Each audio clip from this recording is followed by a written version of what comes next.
मुसाफिर बोला, कुछ खास अच्छा नहीं है, अभी तो उसे कोई ढंग का काम भी नहीं मिला, बेचारा बकरियां चराया करता है।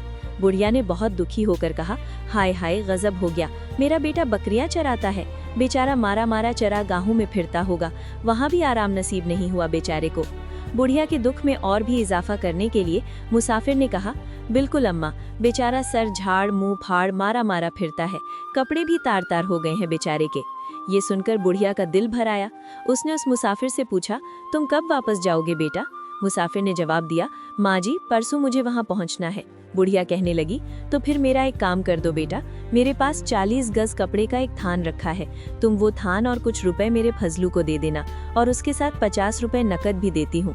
मुसाफिर ने रात बड़े आराम से गुजारी और सुबह होते ही बुढ़िया का सफाया करके चलता बना। कुछ ही दिनों बाद बुढ़िया का बड़ा बेटा भी परदेश से लौट आया।